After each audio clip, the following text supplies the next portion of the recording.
where the mind is without fear and the head is held high, where knowledge is free.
আজকে আবার আমরা চলে এসেছি বাংলা ব্যাকরণ নিয়ে নতুন আরেকটি ক্লাসে তোমাদের সবাইকে স্বাগত জানাই। আজকে আমরা আলোচনা করব ধ্বনি পরিবর্তন। ধ্বনি পরিবর্তন বিষয়টা কি তোমরা আগের ক্লাসেই দেখেছো। ধ্বনি হচ্ছে আমাদের বাকযন্ত্রের সাহায্যে উচ্চারিত ভাষার ক্ষুদ্রতম অংশ, যেমন অ, আ, ক, চ, প, ত ইত্যাদি। এবার এই ধ্বনি পরিবর্তন বিষয়টা কি? মনে করো এই যে রান্নার সময় যে তেল ব্যবহার করা হয়, কিন্তু গ্রামের দিকে চলে যাবে অনেকেই তেল শব্দটাকে তেল বলছে, আবার পেটকে প্যাড বলছে। বাজারে গেলে তুমি মনে করো সজনে কিনবে, অনেক দোকানদার সজনেকে সাজনা বলছে। এই যে শব্দের যে পরিবর্তন, অর্থাৎ শব্দের মধ্যে এক একটা ধ্বনি যে পাল্টে যাচ্ছে, এই পাল্টে যাওয়াটাই হচ্ছে ধ্বনি পরিবর্তন। আবার মনে করো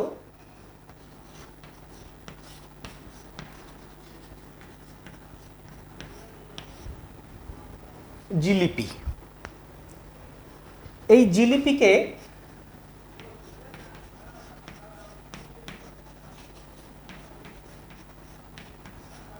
কেউ বলছে জিলাপি, আবার কারো মুখে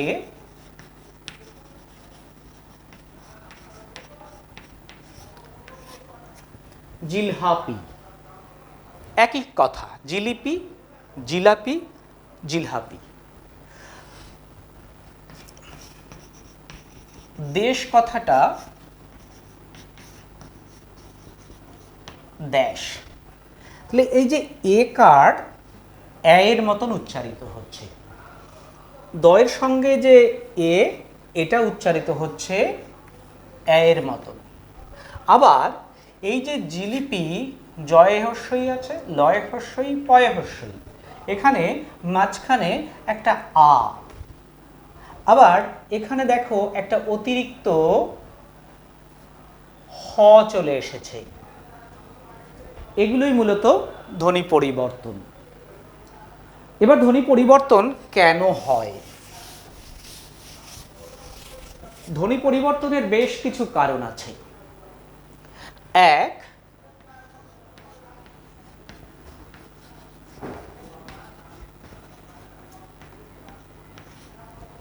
পরিবেশ। দুই,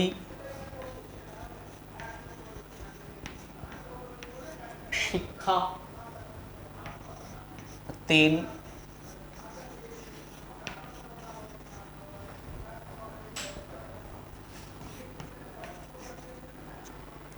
শারীরিক কারণ। চার, মানসিক কারণ ইত্যাদি। ব্যাপারটা একটু খুলে বলা যাক।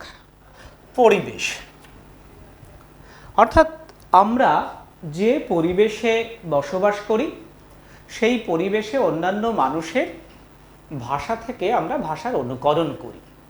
যেমন করে একটি শিশু যে পরিবারে বড় হয়ে ওঠে সেই পরিবারের সদস্যরা যেভাবে কথা বলে সে কিন্তু ঠিক সেইভাবেই কথা বলবে। একটি পরিবারে যদি কেউ তেলকে তেল বলে বড়রা, তাহলে ছোটরাও কিন্তু আস্তে আস্তে সেই তেলটাকে তেল বলা শিখবে। জিলিপিকে জিলহাপি বলা শিখবে, পেটকে প্যাড বলা শিখবে, দেশকে দেশ বলা শিখবে, কোথায়কে কুণ্ঠে বলা শিখবে। এগুলো সবই কিন্তু পরিবেশের প্রভাব। দ্বিতীয় হচ্ছে শিক্ষা। উপযুক্ত শিক্ষা আমাদের সঠিক শব্দ বা সঠিক ধ্বনিকে উচ্চারণ করতে শেখায়। অনেক সময় শিক্ষার অভাবে আমরা শব্দকে বিকৃতভাবে উচ্চারণ করি বা ধ্বনির পরিবর্তন ঘটাই। মনে করো ইংলিশে একটা শব্দ আছে STOVE, স্টোভ। বাংলায় লিখলে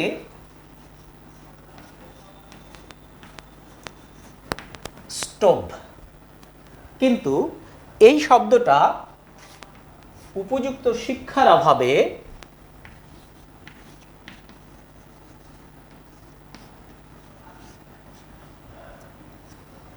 স্টোভ বা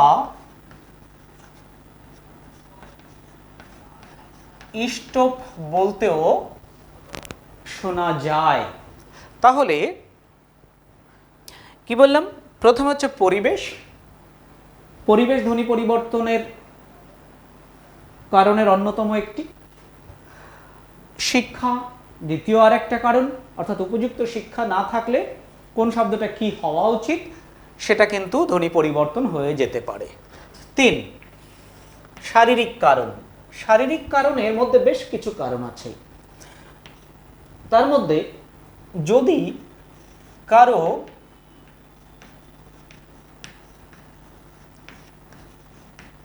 জিভের আড়ষ্টতা থাকে,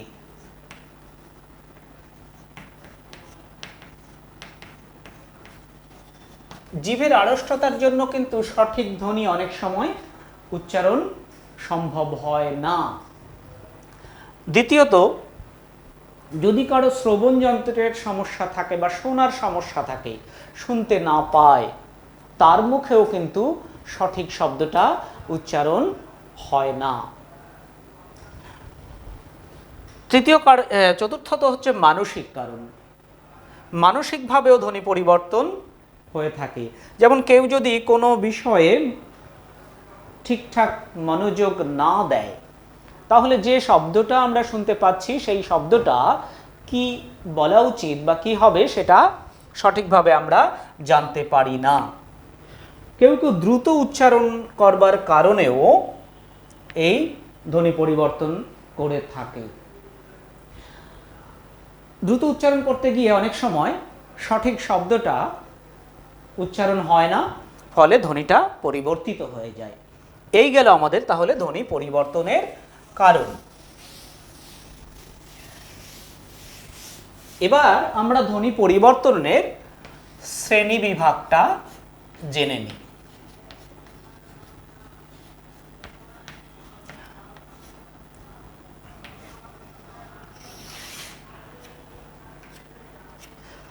ধ্বনি পরিবর্তনকে মূলত 4টি শ্রেণীতে ভাগ করা যায়, অর্থাৎ ধ্বনি যে পরিবর্তন হয় 4টি ভাগে ভাগ হয়।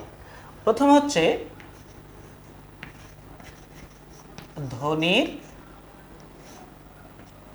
আগম। আগম শব্দের অর্থ হচ্ছে আগমন, অর্থাৎ কোনো শব্দে নতুন ধ্বনির আগমন ঘটে যখন, সেটা হচ্ছে ধ্বনির আগম। দ্বিতীয় হচ্ছে ধ্বনি লোপ। কখনো কখনো কোনো ধ্বনি থেকে কোনো শব্দ থেকে ধ্বনির লোপ পেয়ে যায় বা বিলুপ্ত হয়ে যায়। আবার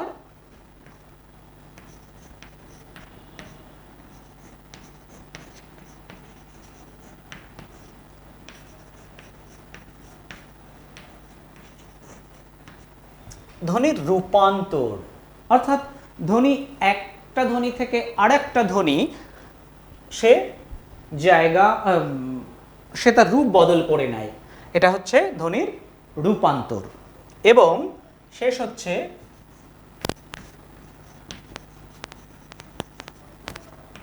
বিনিময়, ধ্বনি স্থান বিনিময়, অর্থাৎ দুটি ধ্বনি পরস্পরের মধ্যে স্থান বিনিময় করলে সেটা হচ্ছে ধ্বনির বিনিময়। তাহলে এই যে ধ্বনি পরিবর্তনের শ্রেণীবিভাগ আমরা চারটি ভাগে ভাগ করলাম।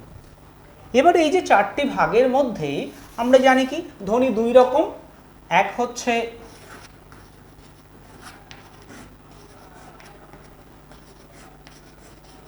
স্বরধ্বনি, দুই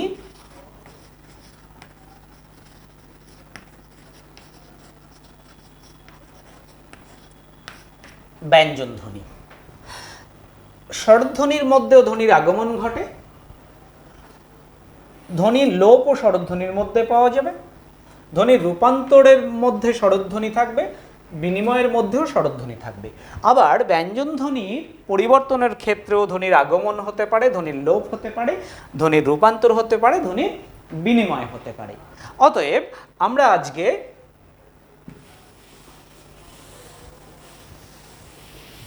ধ্বনি পরিবর্তন দুই ভাগে ভাগ করে তার একটি ভাগ নিয়ে আলোচনা করব। আজকে আমরা প্রথমে স্বরধ্বনিগত যে ধ্বনি পরিবর্তন, স্বরধ্বনিগত ধ্বনি পরিবর্তনটা আলোচনা করব।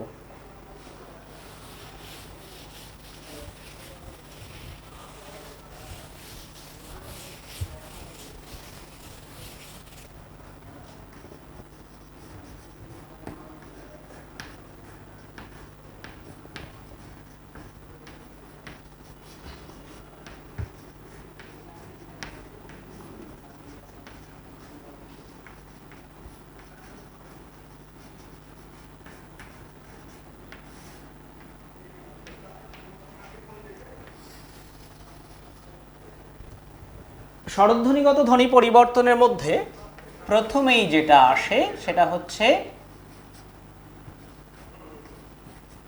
স্বর সংগতি। স্বর সংগতি, স্বরসংগতি কি? স্বর হচ্ছে স্বরধ্বনি, সংগতি হচ্ছে মিল, সংগতি হচ্ছে মিল।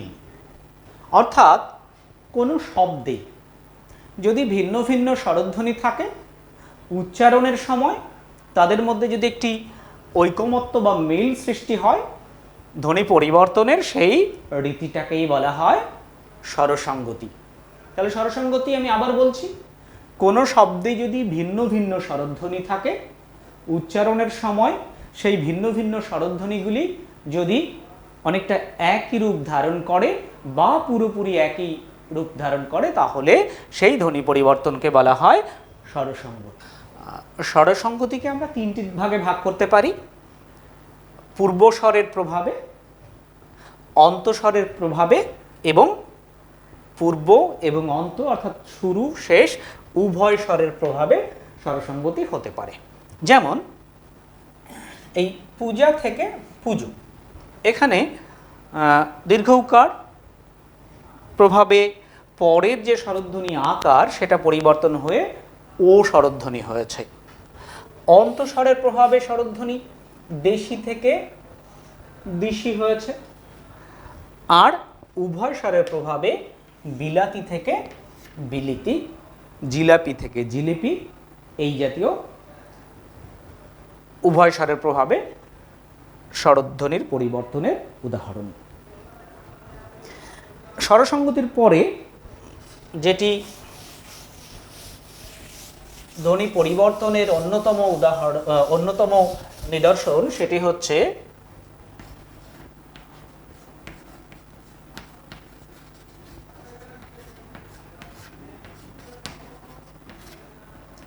অপিনিহিতি।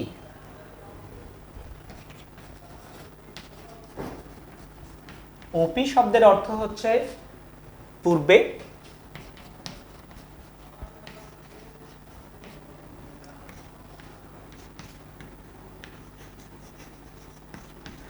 নিহিতি শব্দের অর্থ হচ্ছে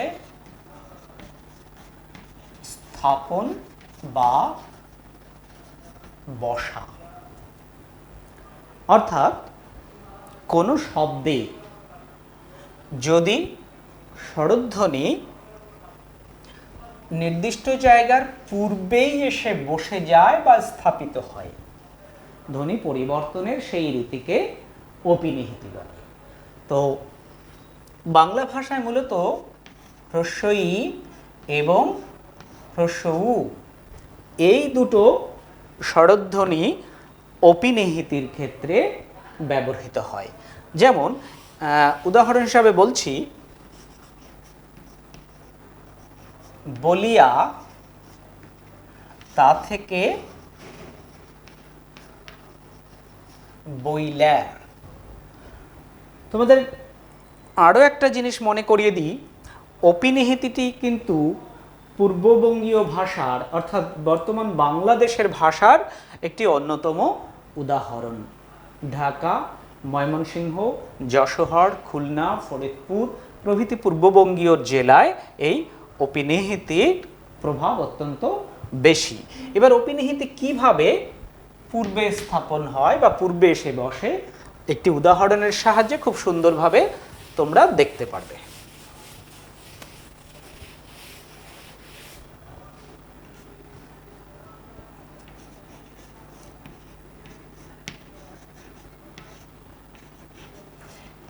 আমি সাধু ভাষায় লিখলাম রাখিয়া।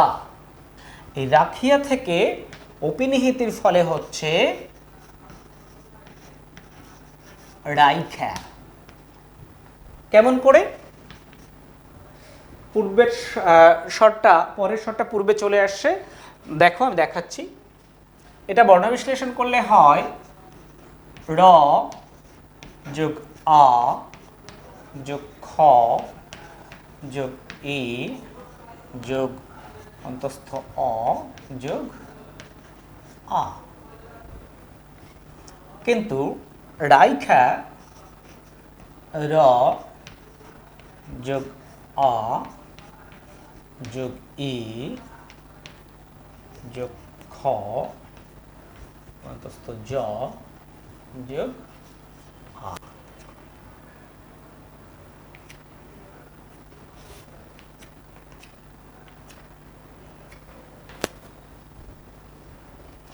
দেখো রাখিয়া বর্ণ বিশ্লেষণ করে দেখালাম র যোগ আ, খ যোগ ই অন্তস্থ অ যোগ আ। সেই রাখিয়া থেকে রাইখা ধ্বনি পরিবর্তন হচ্ছে, বর্ণ বিশ্লেষণ হচ্ছে র যোগ আ। এই যে ক্ষয়ের পরে যে হ্রস্বই ছিল সেটা ক্ষয়ের আগে চলে এলো। তাহলে এখানে বলেছিলাম অপি মানে পূর্বে, নিহিতি মানে বসা বা স্থাপিত হওয়া। তাহলে ক্ষয়ের পরে যে হ্রস্বইকার ছিল সেটা চলে এলো ক্ষয়ের আগে। এই রাখিয়া থেকে রাইখা এটা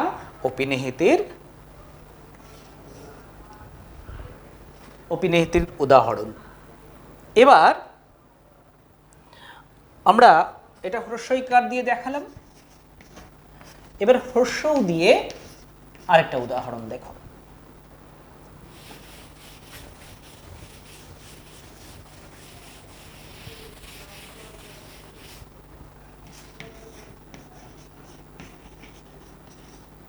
আশু, তা থেকে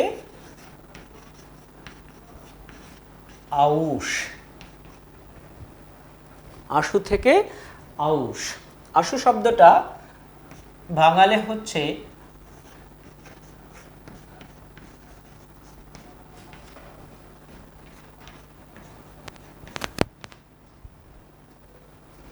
আউশ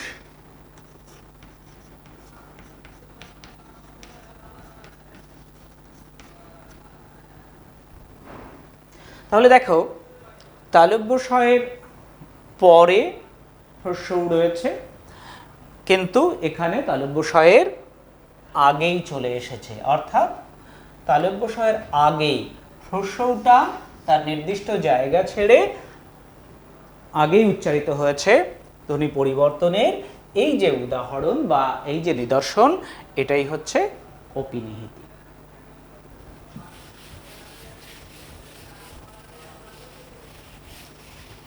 অপিনিহিতির সঙ্গে যে স্বরধ্বনির ধ্বনি পরিবর্তনটা একসঙ্গে আলোচনা করা প্রয়োজন সেটি হচ্ছে অভিশ্রুতি। অপিনিহিতির ঠিক পরের ধাপ হচ্ছে অভিশ্রুতি। যেমন রাখিয়া এই শব্দটা অপিনিহিতির ফলে হয় রাইখ্যা। রাখিয়া তা থেকে অপিনিহিতির ফলে হলো রাইখ্যা। এবার এর পরের ধাপটাই হচ্ছে অভিশ্রুতি, এটাকে বলা হচ্ছে রেখে। এবার ব্যাপারটা কিভাবে হলো সেটা আমরা দেখব।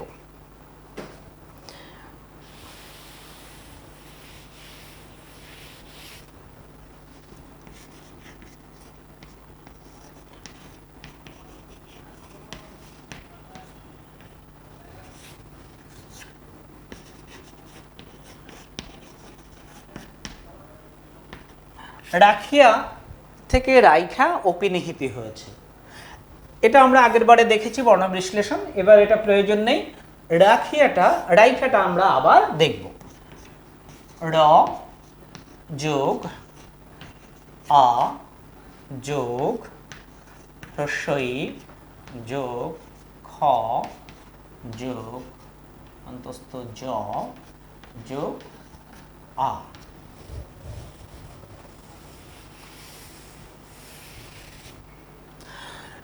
রাইখা তা থেকে হচ্ছে রেখে। র যোগ এ যোগ খ যোগ এ।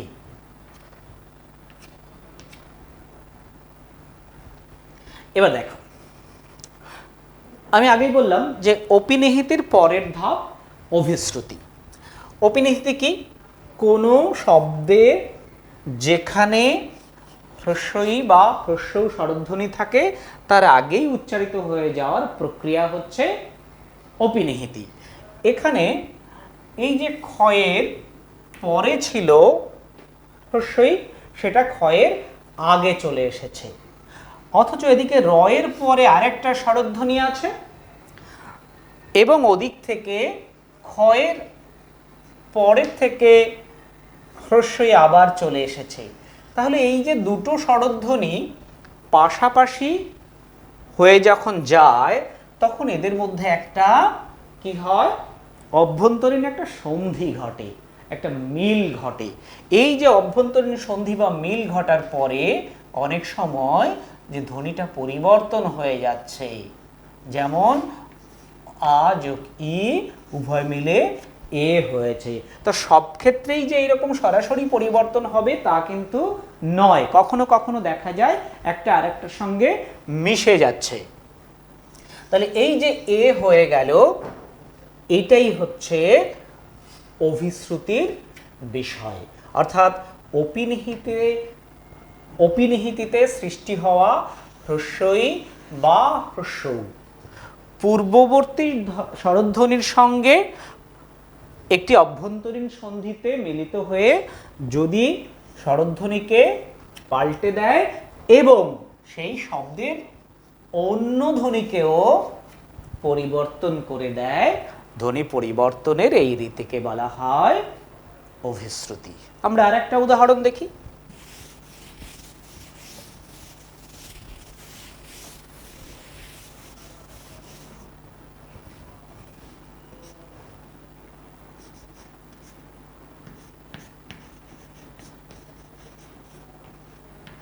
বলিয়া থেকে বইলা, তা থেকে বলে। তাহলে বলিয়া থেকে বইলা, তা থেকে বলে, এখানে প্রথম যে শব্দটি বলিয়া মূল শব্দ, তা থেকে অপিনিহিতের ফলে হয়েছে বইলা। এখানে বয়ের পরে অ এবং লয়ের আগে যে হ্রস্বই দুটো একসঙ্গে মিলিত হয়ে অই হয়েছে। ইটা কিন্তু এখানে এর সঙ্গে মিশে গিয়েছে এবং পরের যে এই টাকে পাল্টে সে কিন্তু এ করে নিয়েছে। তাহলে কি বলছি, যে অপিনিহিতেতে সৃষ্টি হওয়া হ্রস্বইকার কিংবা হ্রস্বৌকার যখন পূর্ববর্তী স্বরধ্বনির সঙ্গে মিলিত হয়ে একটা অভ্যন্তরীণ সন্ধি ঘটায় এবং সেই শব্দের অন্যান্য ধ্বনিগুলোকেও পাল্টে দেয়, ধ্বনি পরিবর্তনের সেই রীতিকে বলা হয় অভিশ্রুতি।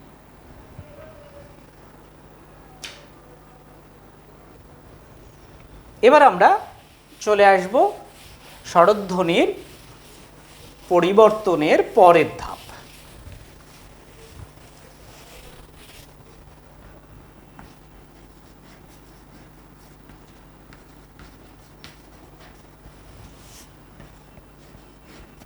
স্বরাগম।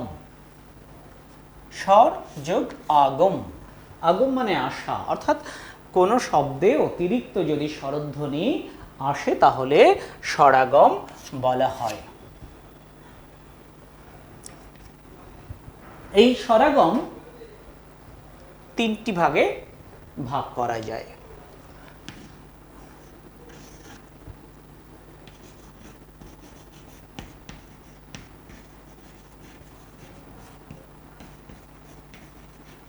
আদি স্বরাগম,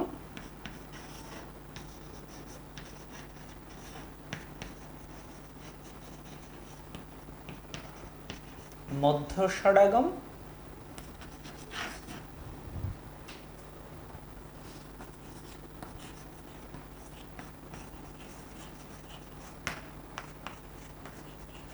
অন্তঃস্বরাগম। আদি স্বরাগম কি? কোন শব্দের আদি বা শুরুতে যদি একটি অতিরিক্ত স্বরধ্বনির আগমন ঘটে তখন তাকে বলা হয় আদি স্বরাগম। যেমন ইংরেজি স্কুল শব্দটা, অনেকেই এর আগে একটা অতিরিক্ত ই ব্যবহার করে। ঠিক একইভাবে ইংরেজি স্টেশন শব্দটা অনেকেই এর আগে একটা ই ব্যবহার করে, স্কুল স্টেশন। অর্থাৎ এই যে স্কুল শব্দের আগে ই, স্টেশন শব্দের আগে ই, তাহলে কোনো শব্দের শুরুতেই যদি একটি স্বরধ্বনির আগমন ঘটে তখন তাকে বলা হয় আদি স্বরাগম। এরপরে আমরা জানব মধ্য স্বরাগম।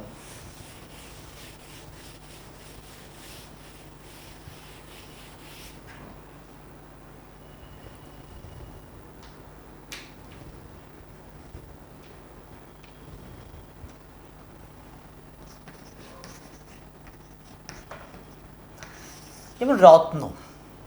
এই যে রত্ন শব্দটা আমরা অনেক সময় কবিতার ক্ষেত্রে বিশ্লেষণ করে বলি রতন, বা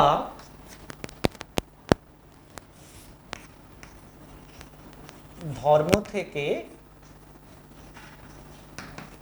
ধর্ম। এই যে রত্ন, এখানে ত এবং ন এর মাঝখানে কোনো স্বরধ্বনি ছিল না, অথচ তয়ের পরে এখানে একটা অতিরিক্ত স্বরধ্বনি আমরা মুখে মুখে উচ্চারণ করে নিই।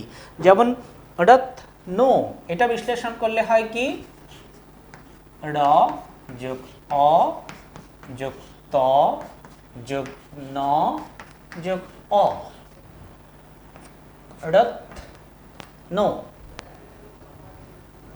এই যে ত এবং নয়ের মাঝখানে কোনো স্বরধ্বনি এখানে নেই, কিন্তু যখন আমরা রতন বলছি তখন র যোগ অ যোগ ত যোগ অ যোগ ন যোগ অ, যদিও এটা উচ্চারিত হয় না। তাহলে এই যে মাঝখানে ত আর নয়ের মাঝখানে এখানে দেখো কোনো স্বরধ্বনি নেই, কিন্তু এখানে রতন যখন বলছি ত আর নয়ের মাঝখানে এই অ এসে কি করছে, এই শব্দটাকে ভেঙে দিচ্ছে। এটা আমরা আরেকটা নিয়মে জানবো স্বরভক্তি এর মধ্যে। তো এটাকে এখানে বলা হচ্ছে মধ্য স্বরাগম। ঠিক একই রকম ভাবে রত্ন থেকে রতন, ধর্ম থেকে ধরম, কর্ম থেকে করম।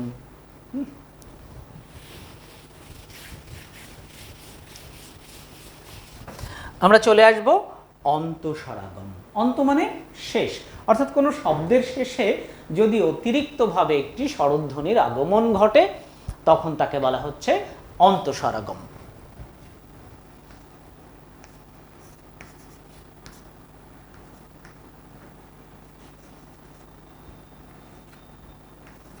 তোমরা জানো বেঞ্চ,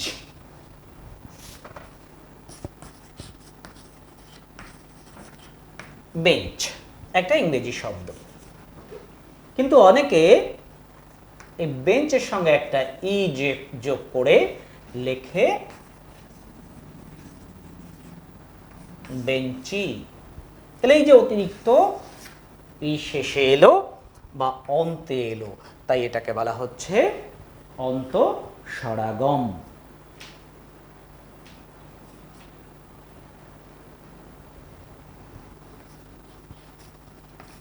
সত্য সংস্কৃত শব্দ, সত্যকে আমরা অনেক সময় বলি সত্যি, অতিরিক্ত একটা ই চলে এসেছে, এটাকে বলা হচ্ছে অন্তঃস্বরাগম। এরপরে আমরা যেটা আলোচনা করব সেটা স্বরলোপ। স্বরাগমের ঠিক বিপরীত বিষয়টা হলো স্বরলোপ।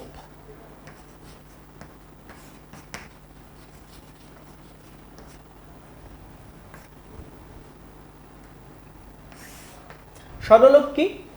কোনো শব্দ থেকে যদি স্বরধ্বনি লুপ্ত হয়ে যায় বা উঠে যায়, ধ্বনি পরিবর্তনের সেই নিয়মকে বলা হয় স্বরলোপ। যেমন আমরা যে সবজি হিসাবে লাউ খাই, এই লাউ শব্দটা কিন্তু প্রথমে এইরকম ছিল না, এটা ছিল অ লা বু, অলাবু। এই শুরু থেকে অটা লুপ্ত হয়ে এক সময় এটাকে বলা হতো লাবু। তারপরে অটা পাল্টে যাওয়ার পরে বটাও এক সময় উঠে যায়, এখন হচ্ছে লাউ। তাহলে এই যে অলাবুর অ বিলুপ্ত হয়ে লাউ হয়েছে, এই যে অর লুপ্ত হয়েছে, এটা একটা স্বরলোপের উদাহরণ। এই স্বরলোপকেও আবার তিনটি ভাগে ভাগ করা যায়। এক,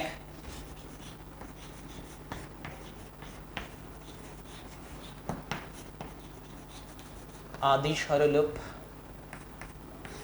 দুই,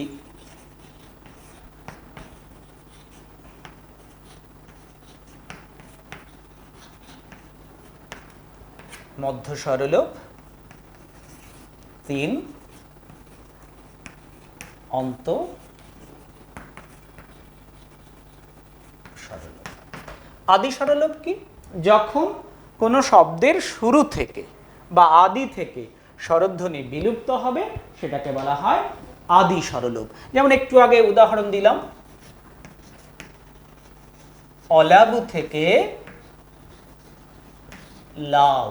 এবার তোমাদের প্রশ্ন হতে পারে যে এখানে তো বটাও বিলুপ্ত হয়েছে। হ্যাঁ, বটাও বিলুপ্ত হয়েছে, তবে এখানে এই যে শুরু থেকে যেহেতু অ বিলুপ্ত হয়েছে, এটাকে আমরা আদি স্বরলোপের উদাহরণ বলতে পারি।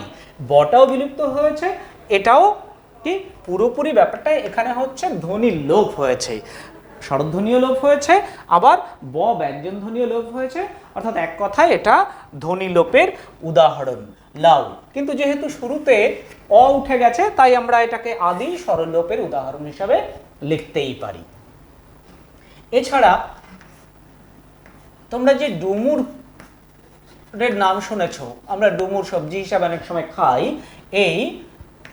এটা ছিল উডুম্বর, উদুম্বর থেকে উডুম্বর, তা থেকে ডুমুর। এই যে উটা লুপ্ত হয়ে গিয়েছে, তাই এটা হচ্ছে আদি স্বরলোপ। আবার অতৌসি থেকে তিসি, এটি তৈলবীজ, সেটা ওই একইভাবে আদি স্বরলোপের উদাহরণ। মধ্য স্বরলোপ অর্থাৎ কোনো শব্দের মাঝখান থেকে যদি কোনো স্বরধ্বনি লুপ্ত হয়ে যায়, তখন তাকে বলা হয় মধ্য স্বরলোপ। যেমন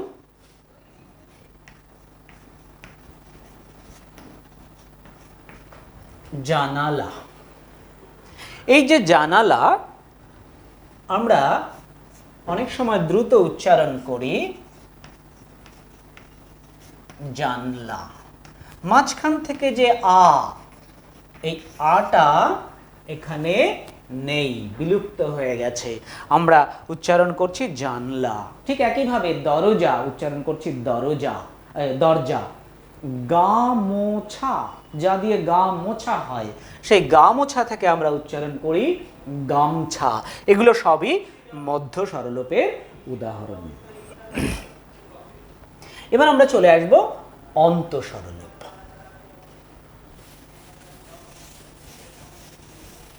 অন্ত মানে কি? শেষ।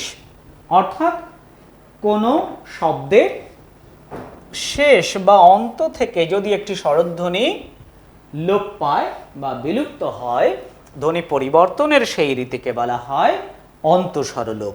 যেমন আজি, এই আজি শব্দ থেকে আমরা বলতে অভ্যস্ত হয়েছি আজ। আজি থেকে আজ, কালি থেকে কাল, এগুলো হচ্ছে অন্ত স্বরলোপের উদাহরণ। তাহলে তোমরা বুঝতে পারলে ব্যাপারটা। এরপরে আমরা চলে আসি ধ্বনি পরিবর্তনের অন্য ধাপে।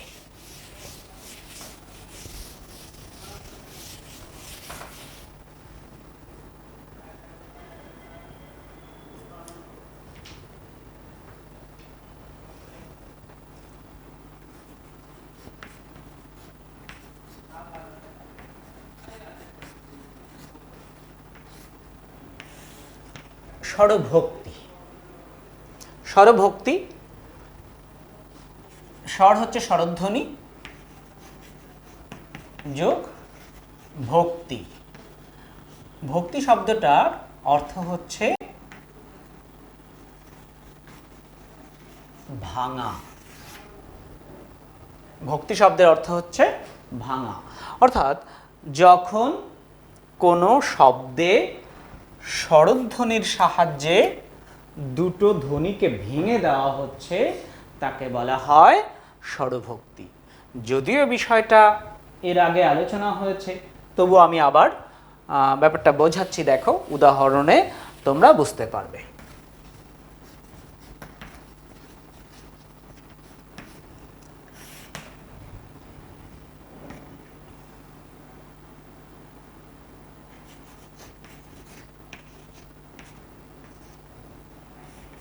আগে বলেছিলাম রত্ন থেকে রতন। রত্নধ্বনি বর্ণ বিশ্লেষণ করলে আমরা পাচ্ছি র যোগ অ যোগ ত যোগ ন যোগ অ। রত্ন। রতনকে বর্ণ বিশ্লেষণ করলে পাচ্ছি র যোগ অ ত অ ন যোগ অ। এই যে রত্ন, র যোগ ত এবং ন দেখো যুক্ত হয়ে আছে, এর মাঝখানে কোনো স্বরধ্বনি নেই, তাই এটা যুক্ত ব্যঞ্জন হিসাবে ব্যবহৃত হয়েছে। তাহলে ধ্বনি পরিবর্তনের যে নিয়মে কোনো যুক্ত ব্যঞ্জনের মাঝখানে একটি স্বরধ্বনি এসে সেই যুক্ত ব্যঞ্জনকে ভেঙে দিচ্ছে। ভক্তি শব্দের অর্থ কি বলেছিলাম? ভাঙা। ভক্তি শব্দের অর্থ বলেছিলাম ভাঙা।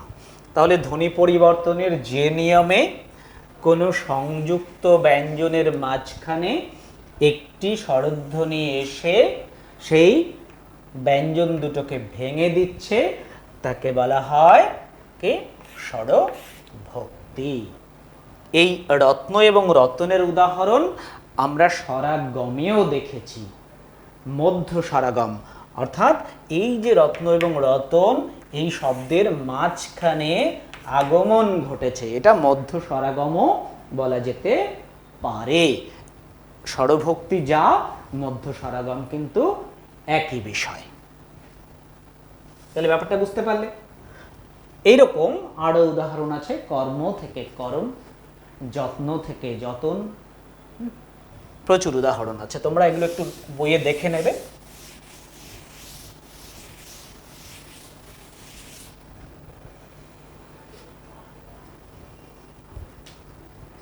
স্বরধ্বনিগত ধ্বনি পরিবর্তনের শেষ ধাপে আমরা চলে এসেছি। আমরা স্বরসঙ্গতি দিয়ে শুরু করেছিলাম, এর ঠিক বিপরীত হচ্ছে স্বর অসঙ্গতি। স্বর অসঙ্গতি অর্থাৎ স্বরের মধ্যে সঙ্গতি মানে মিল বলেছিলাম, অসঙ্গতি হচ্ছে অমিল। অর্থাৎ কোনো শব্দে যদি একই রকম স্বরধ্বনি থাকে, উচ্চারণের সময় একটি যদি বিকৃত হয়ে অন্য রূপ ধারণ করে বা দুটোর মধ্যে অমিল সৃষ্টি করে, ধ্বনি পরিবর্তনের সেই নিয়মকে বলা হয় স্বর অসঙ্গতি। যদিও এর উদাহরণ বাংলা ভাষায় খুব একটা নেই।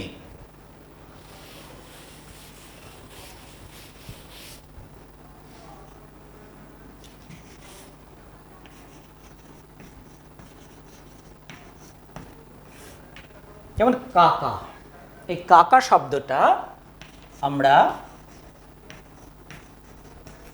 কাকু লিখছি।